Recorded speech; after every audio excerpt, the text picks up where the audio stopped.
She dialed 911 the moment I packed my first box. "He's abandoning the rules!" she shrieked into her phone, her voice shrill enough to shatter glass 3 houses down. Seconds later, 5 police cruisers stormed my driveway like I was some dangerous criminal. Officers spread out across my lawn, hands gripping their weapons, just because I dared to move out of my own house. 5 armed cops for packing dishes in a house I own. I'm standing there holding a box of kitchen plates, watching Darlene Pritchard, HOA president and neighborhood tyrant, gesturing wildly from her perfectly manicured lawn, her oversized sunglasses gleaming in the morning sun. The diesel smell from my U-Haul, mixed with her aggressive perfume, some unholy combination of artificial flowers and pure entitlement. What she didn't know? I'd just closed on every single property on her precious block. And in about 20 minutes, when those officers figured out she'd wasted their time, she was going to learn she wasn't the queen anymore. She was about to become my tenant. Ever had an HOA fine you for something insane? What's the most ridiculous violation you've gotten? Drop it below. Watching from HOA hell? Comment your state. Let's see where the worst Karens live. Let me back up. 18 months before those cops showed up in my driveway, I was a completely different person. My name's Roland, early 50s, software project manager, the kind of guy who actually reads instruction manuals and enjoys organizing spreadsheets. Yeah, I know, thrilling. But here's the thing. My wife Sarah died from cancer 2 years ago, and after months of wandering around our empty house in Columbus, every corner reminding me of what I'd lost, I needed out. I needed a fresh start, somewhere quiet, where I could just breathe again. Pinewood Grove looked perfect. 22 homes in a neat little development outside Indianapolis. Mix of colonials and ranches from the late 90s. The kind of place where you picture kids riding bikes, neighbors borrowing lawnmowers, maybe a block party on the 4th of July. I bought a modest 3-bedroom ranch, thinking I'd test out retirement, eventually move my old man Pop out here with me. That first week, the house smelled like fresh paint and new carpet. Hope smelled like Home Depot, turns out. That hope lasted exactly 23 days. Darlene Pritchard knocked on my door on a Tuesday morning, and I knew immediately, something was off. Picture this. Late 50s, velour tracksuit, sunglasses that belonged on a celebrity hiding from paparazzi, and perfume so thick and aggressive it announced her arrival a full 30 seconds before she did. She drove a white Lexus SUV with a vanity plate that read Grovelder. Grove Leader. Real subtle, right? "Welcome to Pinewood Grove." She shoved this massive binder into my hands. "I'm Darlene, HOA president. This is your welcome packet." 47 pages. I counted later. Grass height had to be exactly 2.5 to 3 inches. Mailbox colors? Approved list of 8 beige variations. 8 different shades of beige. Visitor parking couldn't exceed 4 hours without written permission. Holiday decorations were only allowed November 25th through January 5th. And garbage cans? They had to be completely invisible from the street except on collection day between 6 and 8 a.m. "We take community standards very seriously here," Darlene said with this smile that never touched her eyes. "I do weekly inspections, just to keep everyone compliant." The way she said that word, compliant, made my skin crawl. I should have seen it coming. But I was still in that grief fog where you just nod and go along because fighting takes energy you don't have anymore. 2 months later, I woke up to this sound, thwack, paper hitting my front door at dawn. First violation notice. Darlene had actually measured my lawn with a ruler, 3.2 inches. She included photographic evidence with a timestamp and everything, like she was documenting a crime scene. Fine, $150. I paid it, figured it was just a weird one-time thing. Month 4, my father came to visit for a week. Pop's 76, Vietnam vet, drives this small camper because hotels kill his back. He parked it in my driveway, and within 2 hours, there's another notice taped to my door. Recreational vehicles banned per section 12.4C. Fine, $500. Failure to comply within 24 hours will result in property lien. $500 for my father's camper in my own driveway. That evening, Pop found me staring at the notice on my back deck. The sun was setting, and you know what I noticed? Silence. No kids playing. No neighbors chatting over fences. Just the hum of air conditioning units and nothing else.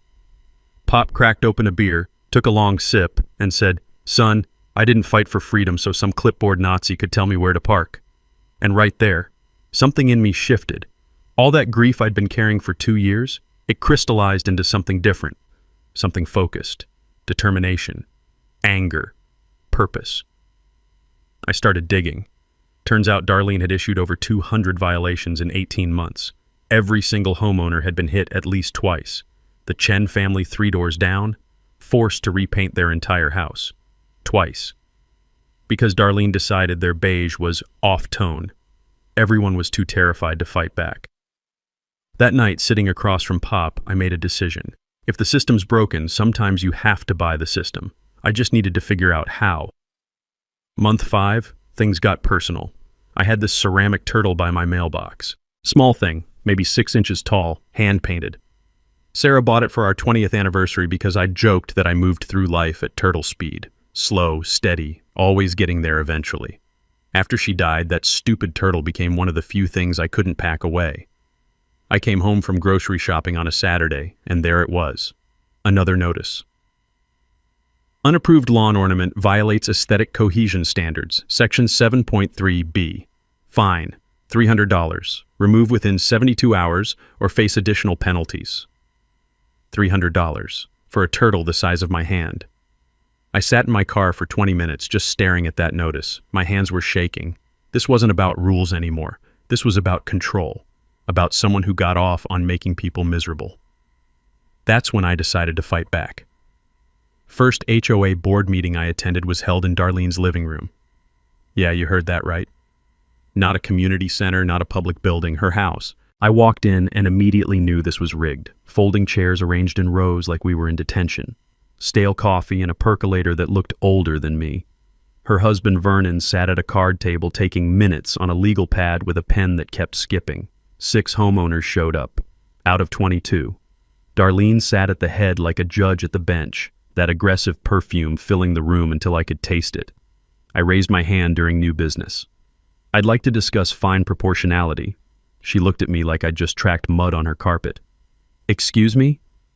I pulled out printed copies of state HOA law. I'd done my homework. State Statute 32-25-3 requires fines to be proportional to violations. $300 for a 4-inch decoration? That's not proportional, that's punitive. I'm also requesting a full financial audit. Where do all these fines actually go? The room went dead silent. You could hear Vernon's pen scratching on paper. Darlene laughed. Actually laughed.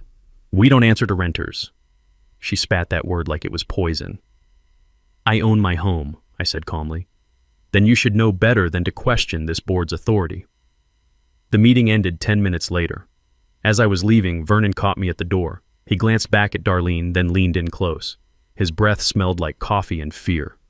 Drop it, he whispered. She'll make your life hell. We've seen it happen. I drove home thinking about that. We've seen it. How many people had tried to fight before me? How many had been crushed? Next morning, I filed a Freedom of Information request with the county. Here's a knowledge nugget for you. In most states, HOAs are considered semi-public entities, which means their financial records are subject to FOIA requests. Takes about 2 weeks, costs maybe $20 in processing fees. Takeaway: your HOA's financial records are public. You have every right to see where your money goes. The records arrived in a manila envelope that felt like it weighed 10 pounds, $47,000 in fines collected last year. Only $8,000 spent on community improvements, which apparently meant replacing Darlene's mailbox and repaving the street in front of her house. The rest? Categorized as administrative costs. Translation: Darlene's personal slush fund. I spent the next week knocking on doors. HOA bylaws required 15% of homeowners to petition for a special meeting. That's 4 signatures including mine. Most people wouldn't even open their doors. I'd see curtains move, hear footsteps, then nothing. Third house I tried, an elderly woman named Gladys cracked her door open, chain lock still attached. She was maybe 80, with white hair and hands that trembled when she gripped the door frame. I'd sign, she whispered, glancing over her shoulder like Darlene might materialize behind her, but she'll fine me for my bird feeder. I'm on a fixed income. I can't afford it. Her bird feeder was one of those simple wooden ones. Maybe cost $15 at Walmart. "What if I covered your next fine?" I asked. Her eyes went wide. "You'd do that?" "Yeah, I would," she signed. Word spread quietly after that. People started leaving their porch lights on when I knocked, secret signal that they'd talk. I got my signatures, filed the petition. Darlene's response came via her HOA lawyer. Cease and desist letter claiming the signatures were forged. They weren't. The lawyer's letterhead had a typo. Attorney at law. That should have told me everything about how cheap Darlene was cutting corners. But here's what she didn't know. While she was busy trying to shut me down, I was meeting with a real attorney. Sharp woman in her 60s named Phyllis. Office that smelled like old law books and burned coffee. Phyllis looked at my documents, looked at me, and smiled. "HOAs are just corporations," she said. "And corporations can be bought. You own 51% of the properties, you control the board." The printer in her office hummed as she printed out county property records. I spent that night at my kitchen table at 2 a.m. building a spreadsheet by the glow of my laptop. 22 properties. 8 were rentals owned by scattered investors. 3 were in pre-foreclosure, holdovers from the Great Recession. That's when the plan formed. I made my first call the next morning. Absentee landlord in Texas who owned a duplex. 2 votes. Offered him $240, $10,000 over market. He accepted in 4 hours. Darlene had no idea I just bought my first piece of her kingdom. Month 7, Darlene noticed. Small community. Word travels fast. Someone saw the county deed transfer. Someone else saw moving trucks at the duplex. By the time the gossip reached Darlene, she'd already convinced herself I was just another landlord trying to make a quick buck flipping properties. She had no idea what was actually coming. 3 days after my duplex purchase closed, there's an emergency board meeting notice in everyone's mailbox. I didn't go. Sent my tenant instead, guy named Marcus, early 30s, paralegal at a downtown firm, sharp as a tack and with a personal hatred of bullies that made him perfect for this. Marcus texted me updates in real time. The meeting lasted 12 minutes. Darlene rammed through a new rule. Owner occupancy priority designation. Sounds official, right? Here's what it actually meant. Any rental property now faced triple fines and a mandatory $1,200 quarterly absentee owner fee. She was trying to make my investment unprofitable, force me to sell. I smiled when I read Marcus's text. She'd just shown me her playbook, panic and overreach. I didn't fight the new rule, didn't even acknowledge it, just went quiet, moved Pop into one side of the duplex, made it owner-occupied, rented the other side to Marcus himself, who volunteered. Now I had someone at every board meeting, taking notes, watching every move she made. 2 weeks later, Marcus sent me something interesting. "Dude," his text read, "she's backdating meeting minutes. Vernon's literally changing dates on documents to make it look like rules were voted on properly. They weren't." Here's another knowledge nugget. Fraudulent HOA minutes aren't just unethical, they're illegal. Every rule change has to follow proper procedure: notice, quorum, vote, documentation. Skip any step? That rule is void. Fake the documentation? That's fraud, and board members can be held personally liable. Takeaway. Always request copies of meeting minutes. If dates don't match up or procedures were skipped, those rules can't be enforced. I filed that information away, ammunition for later. Meanwhile, I kept buying. Property number 2, foreclosed ranch, previous owner died, estate desperate to close, 3 votes. Paid $195, which was probably 20 grand under market, but the executor just wanted it gone. Used an LLC to make the purchase, different name untraceable to me on public records. Property number 3, another ranch, 2 votes, different LLC. Property number 4, colonial, 3 votes. Divorcing couple, messy split, needed cash fast. I offered $15,000 over asking with a 14-day close. They practically threw the keys at me. Now I controlled 10 of 22 votes, 45%. So close, I could taste it. Darlene knew something was happening. She just couldn't figure out what. Multiple LLCs buying properties, but the names went through registered agent services. Dead ends everywhere she looked. I heard through Marcus she'd even hired a private investigator, her cousin's boyfriend, unlicensed. The guy traced the LLCs to a P.O. box in Delaware and apparently gave up. That's when she made her biggest mistake. Another emergency meeting. This time she proposed a right of first refusal amendment. HOA had to be offered any property before it went to public sale. Obvious attempt to block the mysterious investor she couldn't identify. Problem was, you can't make rules retroactive. My attorney Phyllis confirmed it. The 3 properties I had in escrow? Already under contract. Her new rule meant nothing. But here's what her paranoia did accomplish. She convinced the board to sell off HOA assets. The playground equipment, the gazebo, the little common areas that actually made the neighborhood decent. Wanted to raise capital for a lawsuit against the corporate invader she imagined was coming for her. The board rubber-stamped it like they always did. Vernon didn't even look up from his legal pad. I almost laughed when Marcus told me. She was literally dismantling the HOA to save it, making my eventual takeover easier. One evening, I drove to Sarah's grave. Small cemetery on the edge of town, quiet except for the wind moving through the oak trees. I sat on the bench by her headstone, holding a ceramic turtle I'd bought to replace the one Darlene made me remove. "You always said I overthink everything," I said to the stone. "But this time thinking's gonna save people." I left the turtle on her grave. Back home, I pulled up my spreadsheet. 10 votes out of 22. I needed 12 to hit 51%. Just 2 more properties. The question was, which ones? I studied the list.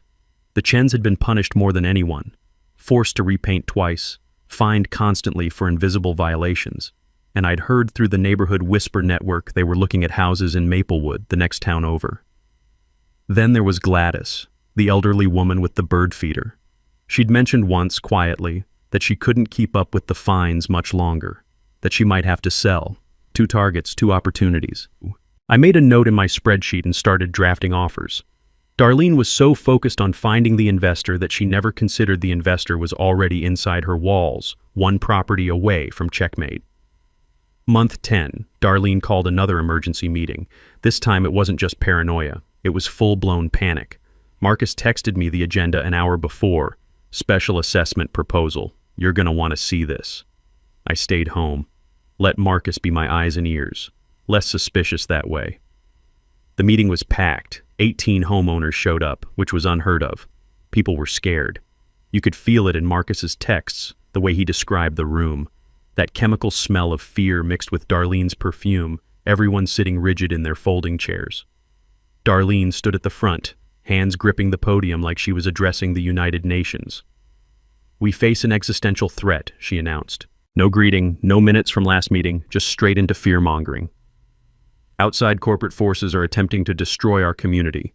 To protect Pinewood Grove, I'm proposing a special assessment of $5,000 per homeowner. This will fund our legal defense. $5,000 per house. To fight a lawsuit that didn't exist yet against an investor she couldn't even identify." Marcus said the room went dead silent for about 10 seconds. Then a young couple stood up. The Torrances, both elementary school teachers, 2 little kids. I'd seen them around, always looked exhausted, always friendly. Mr. Torrance's voice shook when he spoke. "We can't afford $5,000, we have student loans, 2 kids, we're barely making mortgage as it is." Darlene's response was ice cold. "Then perhaps Pinewood Grove isn't the right fit for your family." Marcus said you could have heard a pin drop. She'd just threatened to price out a family with kids. Said it out loud, in front of witnesses. Mrs. Torrance grabbed her husband's hand, and they walked out. That's when Marcus stood up. In his paralegal voice, calm, professional, the kind that makes you realize you're about to get legally demolished, he cited state statute. "Special assessments over $2,500 require a 67% homeowner vote, not a board decree. What you're proposing is illegal." Darlene waved him off like he was a mosquito. "The board has discretionary authority in emergencies." "Show me where in the bylaws," Marcus said. She couldn't, because it wasn't there.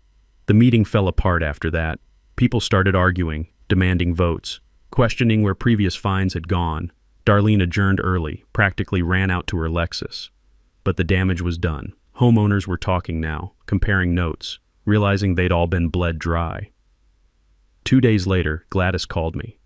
Her voice was so quiet I could barely hear her. "Roland, I need to sell. I can't do this anymore."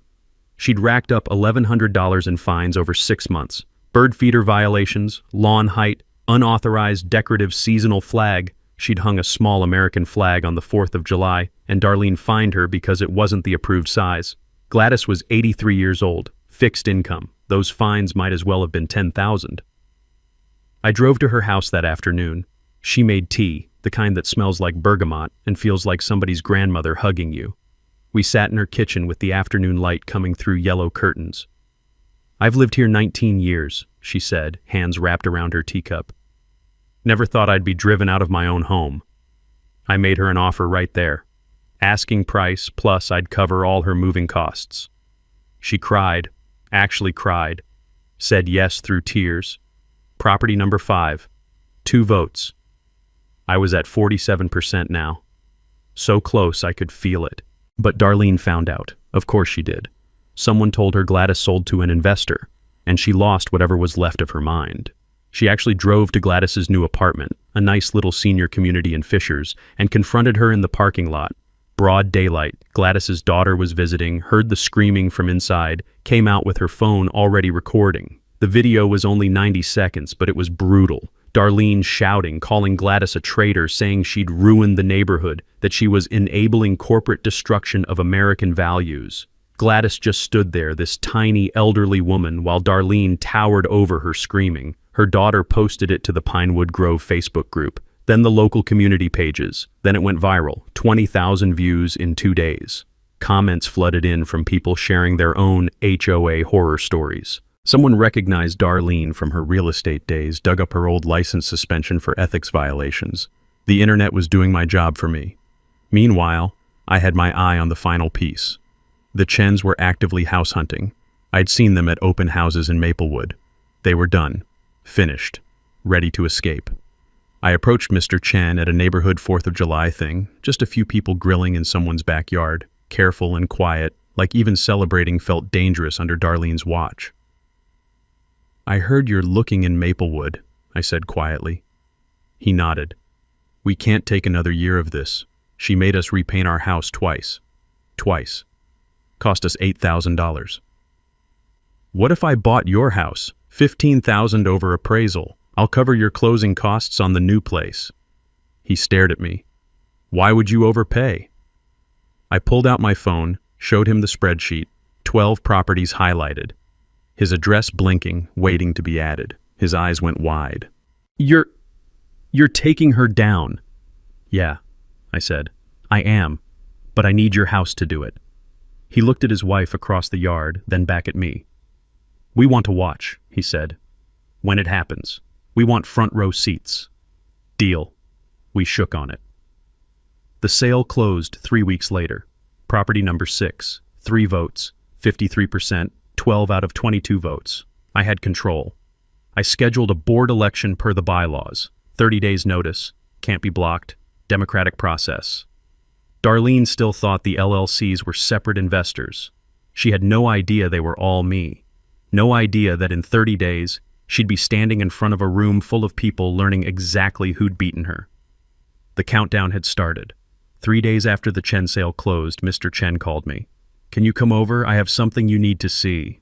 I drove over that evening. He met me at the door with a manila folder, the kind that's been stuffed so full the edges are splitting. His hands were shaking slightly as he handed it to me. When Darlene made me temporary board secretary back in 2019, just for 2 months while Vernon had surgery, I had access to everything. Files, emails, bank accounts. And I'm an accountant, Roland. Numbers talk to me. These numbers were screaming. I opened the folder. Holy hell. First document, bank statements showing transfers from the HOA operating account to a business account labeled Grove Management LLC. $31,000 over 3 years, categorized as consulting fees. I looked up at Chen. Let me guess, Grove Management is Darlene's shell company, filed with the state under her maiden name. It's her, just her. Textbook embezzlement. Second document, email chain between Darlene and her brother-in-law's construction company. Quotes for HOA repairs, new mailboxes, fence work, pressure washing. Every quote was inflated by 30 to 40% compared to market rate. And at the bottom of one email, in black and white, 20% finder's fee per usual. Kickbacks. Documented kickbacks. Third document. This one made my blood run cold. Lien paperwork on a homeowner's property. Guy named Patterson lived on the north end. Owed fines, according to Darlene. She'd placed a lien that prevented him from refinancing his mortgage. He'd lost out on a refi that would have saved him $40,000 over the life of the loan. Chen handed me another paper. Patterson's bank records. I got them from him after he moved out. He paid those fines. Paid them in full. She placed the lien anyway. Fraud. Criminal fraud. I sat at Chen's kitchen table for an hour, going through every page, while he made coffee that we both forgot to drink. The afternoon light faded to evening. My hands were steady, but my mind was racing. "Why didn't you use this before?" I asked. Chen looked down. I was scared. She destroyed families, Roland. The Johnsons, the Patels, that young couple with the baby, all gone because they fought back. I kept these as insurance, but I never had the courage to pull the trigger. Then you showed up. I called Phyllis, my attorney, right from Chen's kitchen. She drove over, reviewed everything under Chen's dining room lamp. "This is felony embezzlement," she said, pen tapping against her notepad. "Civil fraud, and HOA board members have fiduciary duty, same legal standard as corporate executives. She breached it. She's personally liable. So is Vernon for signing off on these transfers." Knowledge nugget. HOA board members aren't just volunteers. They have legal fiduciary duty. Breach it, and you're personally on the hook for damages, both civil and criminal. I had everything now. Voting majority, criminal evidence, community support from that viral video, the whole package. Phyllis looked at me. "You could turn this over to the DA tomorrow. End this fast." "No," I said. The election's in 27 days. I want her in that room. I want everyone to see exactly who she is. Then we press charges." Chen smiled for the first time in probably months. "Maximum humiliation." "Maximum accountability," I corrected. "But yeah, also humiliation." That night, Darlene made her fatal mistake. She filed a lawsuit, actual lawsuit against unknown investors, for conspiracy to undermine HOA integrity. Hired an expensive lawyer, burned through $18,000 of HOA reserves just for the retainer. Then she sent threatening letters to every homeowner. Anyone found collaborating with hostile investors will face maximum enforcement of all community standards. The letters landed in mailboxes the next morning. By noon, a secret Facebook group had formed, Pinewood Grove Truth. 14 of 22 homeowners joined in the first 2 hours. Marcus became moderator, kept my identity secret. People started sharing everything, photos of violation notices, screenshots of fine amounts, stories of Darlene's cruelest moments. One woman posted a picture of her daughter's chalk drawing on their driveway, the one that earned them a $400 fine. The group became a digital war room, and Darlene had no idea it existed. 27 days until the election, 27 days until everything came out. I could smell it in the air, not her perfume this time, but something else. Fear. Her fear, and it smelled like victory. My dining room became mission control. I'm talking papers everywhere, laptops open, printer running hot enough to smell like burning plastic. Pop started calling it the war room, and honestly, that's exactly what it was. The team assembled over the next week. Core group, me, Phyllis the attorney, Marcus the paralegal, Chen the accountant, and Gladys, who insisted on helping despite being in her 80s. "I want my bird feeder back," she said, "and I want to watch that woman pay." New recruits came quick. The Torrances, those young teachers Darlene threatened, offered to handle social media documentation. Bernard, this retired postal worker in his late 60s who knew every single homeowner's story by heart, and a local reporter named Kate from the county newspaper who'd been following the Facebook group and smelled blood in the water. "This is my Watergate," Kate said when she showed up at my door. "Small-town corruption exposed. I want the exclusive." We mapped out the strategy on a whiteboard I'd bought from Staples. Prong 1, legal takeover. Chen drew the ownership structure in blue marker. 12 properties, 53% control. But here's the thing. I could vote on behalf of my rental tenants using proxy votes. They just had to sign over voting authority to me as landlord. Another knowledge nugget, most HOAs allow proxy voting. If you own rental properties, your tenants can authorize you to vote on their behalf. Stack enough proxies, and you can control elections even without owning a majority. With proxies, I had effective control of 14 votes, 64%. I could nominate anyone I wanted for the board. Darlene couldn't stop it. Prong 2, criminal evidence. Phyllis organized Chen's documents into prosecutor-ready format. She'd done white-collar crime cases before, knew exactly how DAs thought. We've got 17 homeowners with documented damages from fraudulent fines, she said, highlighter squeaking across papers. That's a pattern of behavior. You know what that means? RICO statutes, racketeering. This isn't just fraud, it's organized fraud. Total damages, $127,000. Enough to destroy Darlene financially, even if she avoided prison. Prong 3. Public relations. Kate wanted the story to drop the morning of the election. Maximum impact. She spent a week interviewing victims. People finally felt safe talking with a reporter involved. Bernard arranged interviews. Gladys made cookies for people too nervous to talk without something to hold on to. Small touches, but they mattered. Kate drafted the headline, HOA President's 31K Secret, Embezzlement in Pinewood Grove. She showed me the article 3 days before publication. It was devastating. Quotes from 8 homeowners, photos of the bank transfers, sidebar about Darlene's old real estate license suspension. This goes live at 6 a.m. on Election Day, Kate said. She'll wake up famous, for all the wrong reasons. Prong 4. Community healing. This was the part that mattered most to me.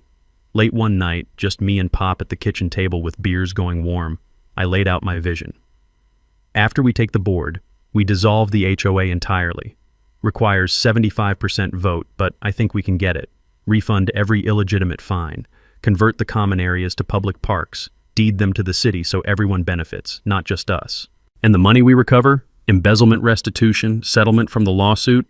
We start a community fund, scholarship for local kids. Pop was quiet for a minute, then, what would you call it? Sarah's Second Chances Scholarship. He nodded. Didn't say anything else. Didn't need to. The next 3 weeks were a blur. Marcus filed FOIA requests for 5 years of HOA records. The county delivered 4 bankers' boxes. We went through everything, every receipt, every meeting minute, every violation notice. Built a timeline of Darlene's entire reign. Bernard interviewed every homeowner, filled 17 notebooks with stories. Most people cried. Some got angry. All of them said the same thing. I thought I was the only one. Phyllis drafted legal briefs and taught me parliamentary procedure, Robert's Rules of Order, how to chair a meeting, how to shut down disruptions legally. We did practice runs in my living room with Pop playing Darlene, interrupting and objecting to everything. It was hilarious and depressing at the same time. You'll chair the meeting, Phyllis said. Know these rules cold. She'll try to hijack the process. Don't let her. The Torrances created an infographic for the Facebook group, pie chart showing where fine money went, 68% into Darlene's pocket. Timeline of violation spikes. Quote wall with Darlene's cruelest statements to homeowners. It went viral. 4,200 shares in 3 days. Darlene's lawyer sent a cease and desist for defamation. Marcus responded with an anti-slap motion threat. If she wanted to sue people for telling the truth, we'd counter-sue for legal fees and win. She backed down within hours. Week before the election, Kate's investigative research hit gold. Darlene's real estate license suspension from 2009. She'd failed to disclose foundation problems in a sale. The buyer sued, she lost. State suspended her license for 18 months. Pattern of unethical behavior going back 15 years. I rented the community center for election night, neutral venue, public space, HOA bylaws required it, set up folding chairs for 50 people, podium with microphone, projector for displaying documents. 2 cameras on tripods for Facebook Live plus backup recording. I even did a tutorial-style video explaining to the Facebook group, most HOA horror stories happen because homeowners don't know the bylaws. Read your CC&Rs, know your rights. Attendance is your weapon. Show up, vote. That's how you win. Final night before election, we had dinner at my house. Whole team, plus pizza because nobody had energy to cook. We went around the table. Everyone shared why they were fighting. Gladys, tearful, I want my bird feeder back. Chen, I want my daughter to see that bullies lose. Torrance, we teach civics. We tell kids the system works. Tomorrow we prove it. Marcus, I'm tired of watching powerful people crush the weak. Bernard, 19 years I've watched this neighborhood die. Tomorrow it lives again. Phyllis, I'm a lawyer because I believe in justice. Tomorrow we deliver it. Pop looked at me, waited. I thought about Sarah, the turtle, the house that was supposed to be a fresh start. I want to prove that broken systems can be fixed, I said. That one person with a plan can make a difference. and I want to make sure nobody else loses their home to someone like her. The printer hummed in the background, spitting out the last batch of evidence packets. Tomorrow, everything would change. Tonight, we just sat together, eating pizza, feeling something none of us had felt in over a year. Hope. 6 a.m., Election Day. Kate's article went live. My phone buzzed with the news alert. I was already awake, hadn't really slept if I'm honest, sitting at my kitchen table with coffee going cold in my cup. I clicked the link. There it was. Front page of the digital edition, above the fold in print. Pinewood Grove HOA president accused of 31K embezzlement. Subheadline: Documents reveal years of fraudulent fines, kickback schemes. Kate had included everything. Interviews with 8 homeowners, photos of bank transfers, copies of fake invoices, Darlene's old license suspension. There was even a sidebar, How to Audit Your HOA, a homeowner's guide. It was beautiful, devastating, perfect. My phone buzzed again. Marcus, it's live. She's gonna lose her mind. I'd bet money Darlene's phone was blowing up right about now. I was right. According to the neighborhood gossip chain that lit up within the hour, Darlene's neighbor had texted her the article link at 5:47 a.m. She'd called Vernon screaming so loud the neighbor heard it through the walls. This is defamation! Sue them! Sue the paper! Sue everyone! Vernon, for the first time in 8 years, apparently grew a spine. Dar, if this is true, I could go to jail. I signed those checks. My name's on those documents. First crack in the armor. By noon, the article had been shared over 800 times. Local TV news picked it up, sent a crew to the neighborhood. I watched from my window as a news van parked on the corner and a reporter started doing man-on-the-street interviews. Bernard walked right up to them. God bless that man. She fined a widow $400 because her gutter was dented, he told the camera. That gutter was dented when she bought the house. Darlene knew it. Fined her anyway. The Torrances came out next, Mrs. Torrance holding their youngest. $600 because our kids drew on our driveway with chalk, washable chalk. It rained that night. She still made us pay. Homeowners who'd been hiding for months suddenly emerged, blinking in sunlight like prisoners released from cells. People stood on sidewalks talking to each other for the first time in years, comparing stories, realizing they'd all been victims of the same crime. Darlene tried to do damage control. At 5 p.m., 2 hours before the election meeting, she sent an email blast to all homeowners. Meeting postponed due to legal review of defamatory claims. Phyllis responded within 5 minutes with her own email blast. Per HOA Bylaws Section 4.2, Board cannot cancel an election once formally called. Tonight's meeting proceeds as scheduled. Any attempt to cancel is void. Darlene's email actually helped us. More people forwarded Phyllis's response than Darlene's original message. Everyone now knew. Election tonight, 7 p.m., Community Center. It was going to be packed. At 5:30, I drove to the Community Center to set up. I was carrying boxes of evidence when I saw her. Darlene's white Lexus, parked in the fire lane like rules didn't apply to her. She was inside the building arguing with the Community Center manager.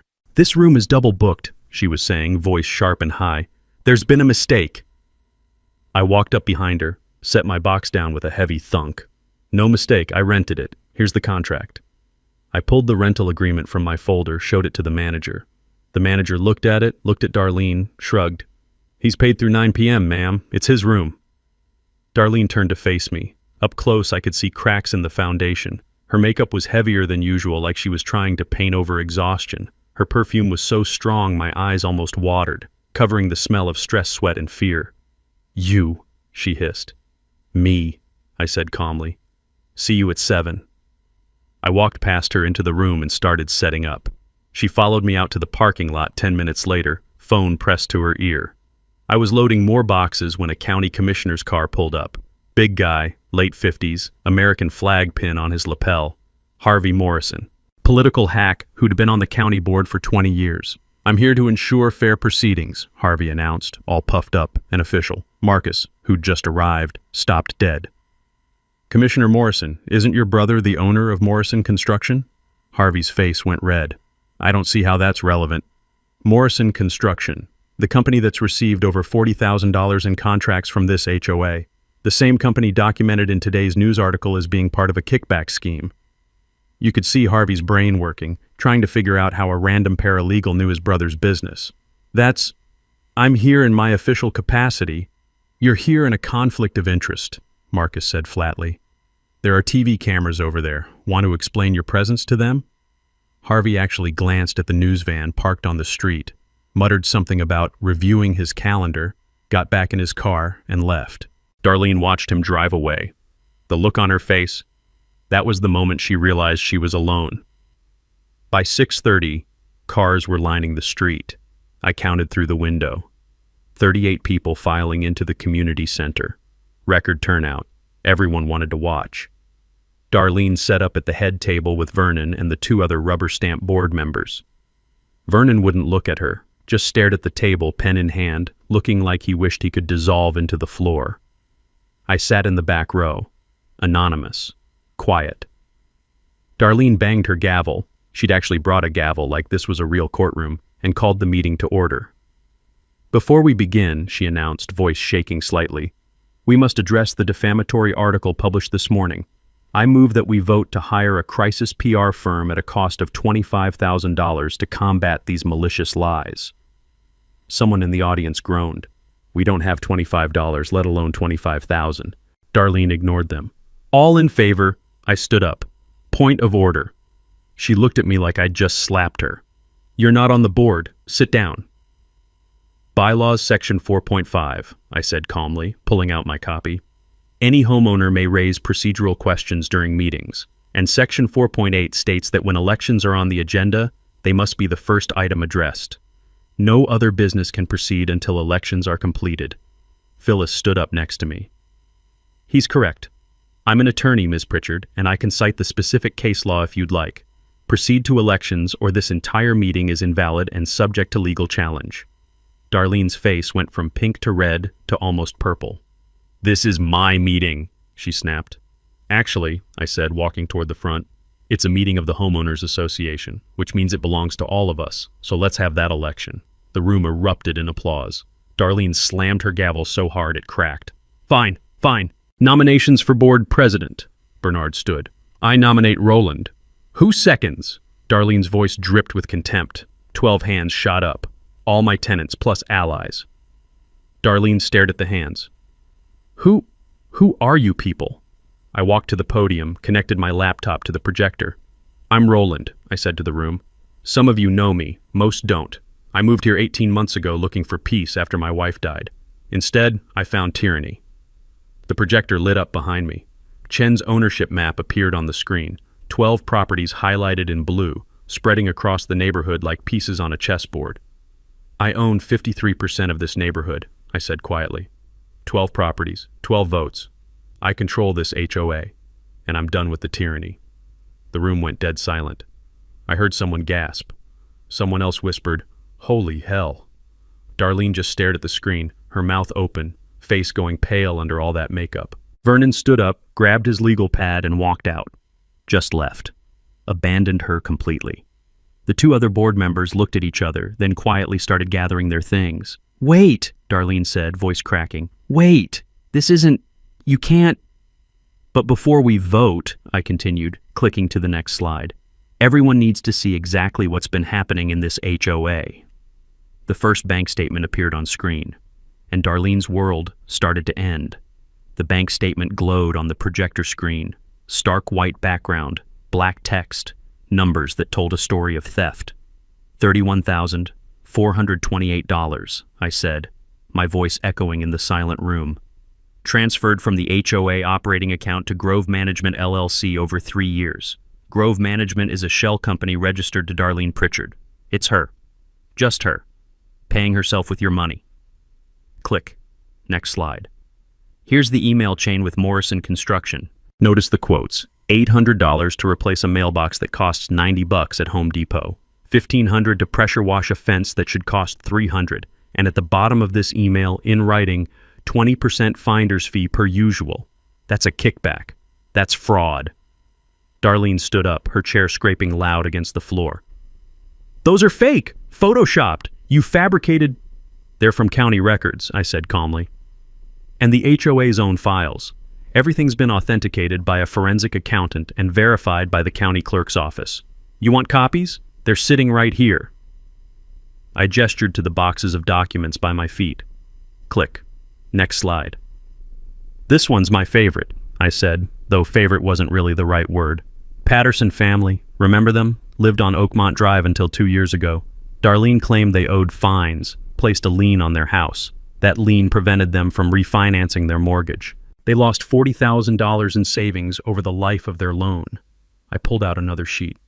Here's Patterson's bank records, showing he paid every fine, in full, before the lien was filed. She placed a fraudulent lien on a family's home. The room erupted, people shouting questions. Someone yelling, "I knew it!" A woman in the third row started crying. I recognized her as Patterson's sister who still lived in the neighborhood. Phyllis stood up, voice cutting through the chaos. "I'm attorney Phyllis Chen. I've provided all of this evidence to the district attorney. A criminal investigation opened this morning. Charges pending include embezzlement, fraud, and racketeering." Darlene's face went completely white. She gripped the edge of the table. "You..." She pointed at me, her hand shaking. "You came here to destroy me. You planned this whole thing." "No," I said. "I came here for a fresh start after my wife died. You destroyed yourself. I just documented it." I looked around the room. At Gladys, sitting in the second row with tears streaming down her face. At the Torrances, holding hands. At Bernard, who was nodding slowly. At Marcus, filming everything on his phone for the Facebook group. Every fine you've issued, every rule you've enforced, every threat you've made, it was all about control, about power, about money. You weren't protecting this community, you were bleeding it dry. Darlene looked around the room searching for support, found nothing. The other board members had fled. Vernon was gone. Every face stared back at her with anger or disgust or vindication. Kate, the reporter, stood up from the back row. "Ms. Pritchard, are you aware that Morrison Construction, the company you've been receiving kickbacks from, is currently under FBI investigation for bid rigging in 3 counties? Darlene's knees actually buckled. She caught herself on the table. She hadn't known. I could see it on her face. Her brother-in-law's company wasn't just crooked, it was federally crooked, which meant she wasn't just facing state charges, she was facing federal investigation. "This is a witch hunt," Darlene said, voice cracking. "I'm leaving. I don't have to sit here and..." Bernard stood up, all 6 feet of retired postal worker, arms crossed. "You owe me $1,100 in fraudulent fines. You're not leaving until we vote." Other homeowners stood too, not blocking the door, not touching her, just standing. Witnesses, a wall of people who refused to let her run. The TV cameras caught everything. "Fine," Darlene whispered. "Let's vote. Get this over with." "Motion to proceed with elections," I said formally. "All in favor?" A chorus of "aye" so loud it almost shook the windows. "Elections for HOA president," I continued. "Roland for president. All in favor?" 18 hands went up, out of 22 possible votes. Opposed? 2 hands. Darlene and one loyal neighbor who probably didn't understand what was happening. 2 abstentions. Motion passes. I'm the new HOA president. My first official action. Darlene Pritchard is removed from all HOA accounts, effective immediately. Second action, we're hiring an independent auditor. Third action, all expenditures over $100 are frozen pending audit review. Fourth action, all fines issued in the last 18 months are voided pending legitimacy review. I paused, looked directly at her. Fifth action, you're fired, Darlene. Not just from the board. From any involvement with this community. You're done. The room erupted in applause. People standing, clapping, some crying, some hugging. Darlene grabbed her purse, her hands shaking so badly she dropped it twice. She had one last moment of defiance, stood up straight, tried to put on that imperious expression. You'll regret this, she said. I built this community. I made it valuable. You're all ungrateful. Gladys's voice, sweet and quiet and absolutely devastating, cut her off. You built a prison, dear. These people are just escaping. The applause got louder. Darlene walked toward the door. Every eye followed her. TV cameras tracked her path. She nearly ran into a chair, stumbled, caught herself. She pushed through the door into the parking lot. The cameras followed her to her white Lexus. She got in, started it, backed up so fast and careless she nearly hit a mailbox. Someone had their phone out. The video of her driving away, flustered and defeated, was on the Facebook group within minutes. It went viral by morning. 2.3 million views in 48 hours. But inside the community center, we weren't thinking about viral videos. The room exhaled, collectively, like everyone had been holding their breath for years and finally could breathe. People swarmed me, Handshakes, hugs, thank yous. Mrs. Torrance was crying. Mr. Chen was grinning so wide I thought his face might split. "You saved us," someone said. "We saved each other," I told them. "I just had resources. You had courage to keep living here. That's harder." Someone banged on the door. Everyone tensed. Was Darlene back? No, county sheriff. Someone had called, probably Darlene, reporting an assault. "Who's in charge here?" the sheriff asked. 40 people pointed at me. I walked over. "I'm Roland, new HOA president. There's been no assault. We held an election. Every second was recorded on multiple cameras. You can review the footage."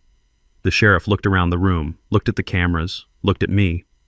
"She called 20 minutes ago claiming she was attacked." "She's lying," Bernard said. "We have 18 witnesses and video proof. Nobody touched her." The sheriff sighed, the sigh of someone who dealt with Darlene before.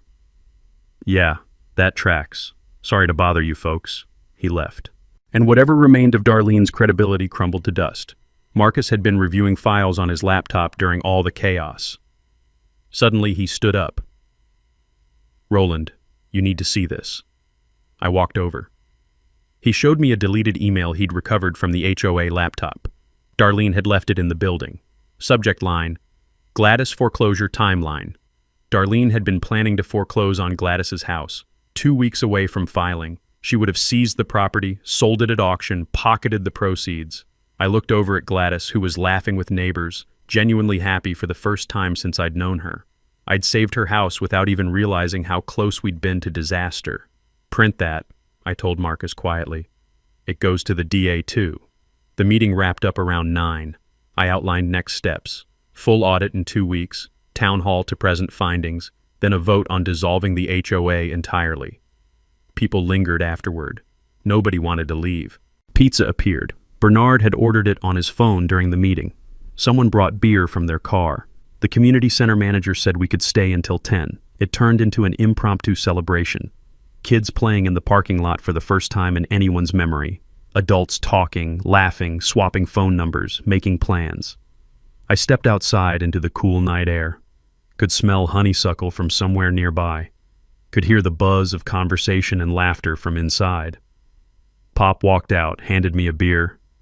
"Your wife would be proud," he said quietly. I looked at the ceramic turtle I'd put on the community center steps. Brought it from home, kind of a mascot now. "Yeah," I said.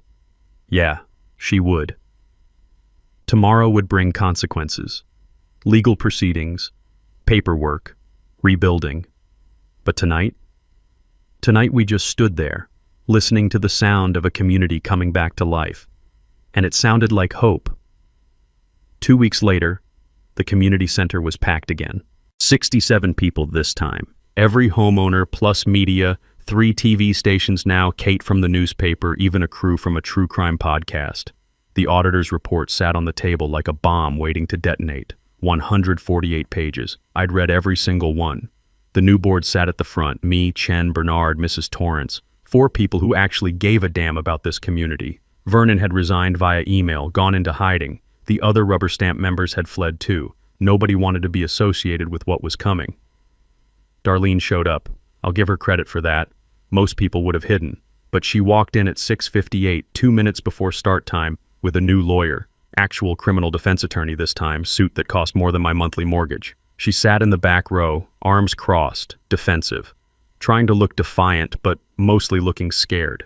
The lawyer had clearly told her to stay silent. Smart advice. I called the meeting to order at 7 sharp.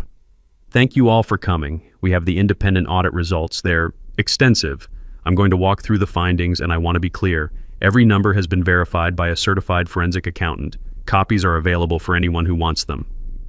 I clicked to the first slide. Total embezzled from HOA accounts, $31,428, confirmed. Click. Kickbacks documented from Morrison Construction and 2 other contractors, $18,200. Click. Fraudulent fines. Fines issued with no legitimate basis or fines issued for violations that never occurred. $53,600, affecting 19 homeowners. Someone in the audience gasped. The number was higher than we'd initially thought. Total theft, $103,228. The room went dead quiet. You could hear the projector fan humming. Additionally, I continued, the auditor discovered that Darlene never obtained required HOA liability insurance. She saved $4,000 a year by skipping it and pocketed the difference. The so-called emergency reserve fund, supposed to contain $20,000, is empty. This HOA is technically insolvent. Chen stood up. The district attorney filed formal charges yesterday. Grand theft, embezzlement, fraud. Potential sentence, 4 to 7 years. Darlene's lawyer leaned over, whispered something urgent to her. She shook her head, jaw clenched. We're also filing a class action civil suit, I said. 19 homeowners seeking damages totaling $250,000 plus attorney fees. I paused, looked around the room. But before we move forward, I want to give people a chance to speak. Anyone affected by Darlene's actions, you have the floor. Gladys stood first. 83 years old, hands trembling slightly but voice clear. I'm 83, she said. I was 2 weeks from losing my home. I've never stolen anything in my life. I've never even had a speeding ticket. And she called me a community liability. She tried to destroy me for having a bird feeder. She sat down. The Torrances stood next. We're teachers, Mrs. Torrance said. We teach civics. We tell our students that bullies lose, that the system works, that justice prevails. Tonight, we get to prove we weren't lying to them. Bernard was next. 19 years I've lived here. Watch this place go from a neighborhood to a dictatorship. Today it becomes a neighborhood again. 7 more people spoke, each story more heartbreaking than the last. A widow fined for a dented gutter she'd inherited. A veteran fined for flying an American flag the wrong week. A single mom fined for her kid's sidewalk chalk art. By the end, half the room was crying. Darlene couldn't take it anymore. She stood up, shaking off her lawyer's restraining hand. You're all pathetic, she shouted. I made this neighborhood valuable. Property values went up under me. You should be thanking me. Chen stood up calmly. Actually, no. County records show property appreciation 8% below regional average during your tenure. You cost everyone equity. Darlene's face went red. That's because of trash, like... She stopped herself, but not fast enough. We all heard what she was about to say. The racist comment forming, caught halfway out of her mouth. Her lawyer grabbed her arm, physically pulled her back down. But the TV cameras had caught it. The damage was done. That clip would make the evening news. The final nail in her coffin. I let the moment settle, then moved on. Item 2 on the agenda, dissolution of the HOA. This was the big one. I'm proposing we dissolve Pinewood Grove HOA entirely. Requires 75% approval, 17 of 22 properties. Here's what it means. No more fines, no more dues. No more rules about grass height or mailbox colors or when you can hang Christmas lights. Your home becomes truly yours again. Someone asked, what about common areas? The playground, the gazebo? We deed them to the city. They become a public park. City Parks Department maintains them. We still get to use them. Everyone does. But the burden's not on us anymore. I pulled up the final slide. And finally, the Pinewood Community Fund. We'll recover the embezzled money through restitution and the civil settlement. That money, every dollar, goes into a scholarship fund for local kids. We're calling it Sarah's Second Chances Scholarship. My voice caught slightly on my late wife's name. Kids who've overcome adversity, who've shown resilience, who need a chance. $2,500 a year, renewable. First recipient will be announced next month. Gladys was crying openly now. All in favor of dissolving the HOA? 19 hands shot up, out of 22. Only no votes. Darlene, her one loyal neighbor, and one absentee property, 86%. Motion passes. The Pinewood Grove HOA is officially dissolved. The room exploded. Applause, cheers, people hugging. Someone started chanting, "No more HOA," and half the room joined in. I banged the gavel, keeping it as a souvenir, and made one final statement. Effective immediately, there are no rules about grass height, mailbox color, or lawn ornaments. Your home is your home. Darlene, you're not just fired, you're erased. She stood up, grabbed her purse, tried for one last defiant exit line. You'll all regret this. But nobody was listening. The celebration drowned her out. She walked out to her Lexus surrounded by TV cameras. The video of her leaving, fumbling with her keys, driving away while reporters shouted questions, went viral by morning. Inside, Kate pulled me aside for the exclusive interview. "What's your message to other homeowners trapped in HOA hell?" I thought about Gladys's bird feeder and the Torrance's kids and Sarah's turtle. "Read your bylaws," I said. "Show up to meetings, numbers are power, and if all else fails, buy the board." I smiled. She smiled. The clip became the lead story on every local news channel. By the end of the week, "Man buys entire neighborhood to fire HOA president" was trending nationally. But that night, we didn't care about headlines. Someone had brought more pizza. Someone else had strung up lights in the parking lot. Music started playing from somebody's car stereo. Impromptu block party. First real celebration Pinewood Grove had seen in 8 years. I stepped outside, watched kids running around playing tag while parents laughed and talked. This was what community was supposed to look like. Pop appeared next to me with 2 beers. "Think she'll actually go to jail?" "Yeah," I said. "I do." And honestly, after everything she'd done to these people, to Gladys, to families just trying to live their lives, she deserved every single day. 3 months later, everything had changed. Darlene took a plea deal. 18 months in prison, $103,000 in restitution, 5 years probation. Lifetime ban from serving on any HOA board in the state. They actually passed a law about that, nicknamed it the Darlene Law in the State House. Vernon flipped on her to save himself, testified about the embezzlement scheme. He got probation and a divorce. Last I heard, he moved to Arizona to live with his sister. The civil settlement came through. Every homeowner got refunds for fraudulent fines. I covered the shortfalls out of my own pocket, about $12,000, but honestly, it was worth every penny to see the looks on people's faces when they got those checks. The neighborhood transformed. Lawns became personal again. Some people kept them manicured like golf courses. Others planted wildflower meadows. The Chens put in a vegetable garden. Bernard installed a mailbox shaped like a trout. It's hideous and wonderful and makes me smile every time I drive past. Holiday decorations went up and never came down. One house has Christmas lights running year-round now just because they can. It's become a running joke. Kids actually play outside. Sidewalk chalk art everywhere. You can hear laughter on summer evenings. The monthly potlucks started organically. First one was just 5 families in Bernard's backyard. Last month we had 43 people. Gladys won the pie contest for the 3rd year running. Her cherry pie is legendary now. I kept 8 properties as rentals, charged 15% below market rate, rent to families and students and veterans who need affordable housing. Took a financial loss on 2 properties when I sold them back to families who wanted to own again. $30,000 total.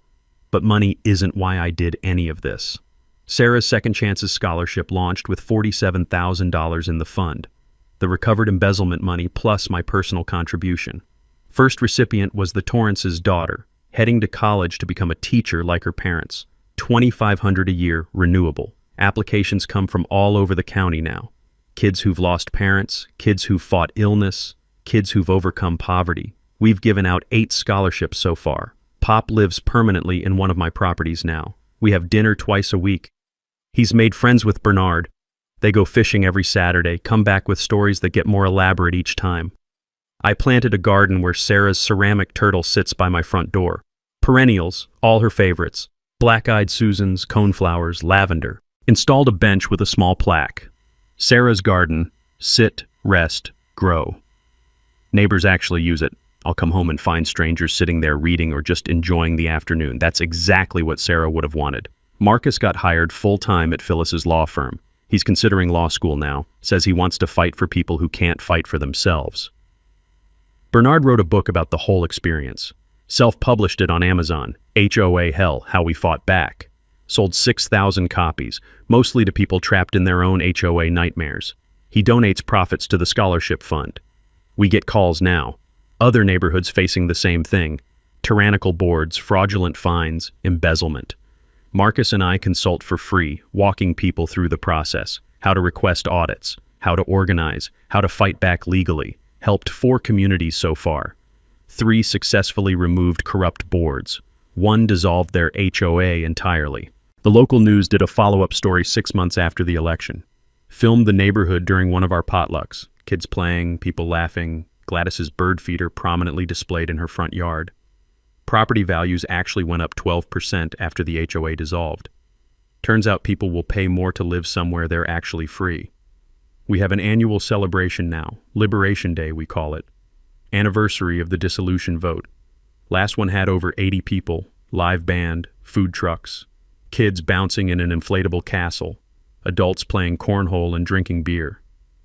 I sat on the curb with Pop during the party, watching the chaos in the best possible way. "You missed the fight?" Pop asked. I thought about it. About spreadsheets and property deeds and late nights planning. "Nah," I said. "This is the win." A kid ran up, maybe 5 years old, one of the Torrance kids' friends, and handed me a piece of sidewalk chalk. "Draw with us." I looked at the ceramic turtle on my lawn, catching the late afternoon sun. Thought about Sarah, about fresh starts and second chances and communities worth fighting for. Drew a big yellow sun on the sidewalk. The kid added stick figures holding hands. My phone buzzed. Marcus. Got a call. HOA in Riverside doing the same thing Darlene did. Worse, actually. Military widow about to lose her house. I showed the text to Pop. "Here we go again," he said. "Someone's gotta," I replied. But that's a story for another time. For now, I'm just going to sit here on this curb, in this neighborhood that fought back and won, surrounded by people who've become family, and enjoy the sound of freedom. Because that's what this is. The sound of people living their lives without fear. The sound of kids playing without looking over their shoulders. The sound of a community that remembered how to breathe. Here's what I want you to do. If you've got an HOA nightmare story, drop it in the comments. We're collecting them, building a database. Some of your stories might become our next investigation. And if this fired you up, if you felt that rush of justice watching a bully finally face consequences, hit that subscribe button. We've got 47 more stories just like this one. People who fought the system and won, underdogs who became warriors, communities that said enough and meant it. Because here's the truth. Broken systems stay broken until someone decides to fix them. Sometimes that someone is you. Sometimes you just need a plan, some courage, and a ceramic turtle to remind you what you're fighting for. Welcome to the Grove, where lawns grow wild, kids draw on sidewalks, and Karens learn that tyranny always, always has an expiration date. Thanks for hanging out with us on HOA Stories, where the HOA Karens meet their match. If this story had you cheering or cringing, go ahead and like the video, drop a comment with your reaction, and hit subscribe so you're ready for the next wild HOA tale.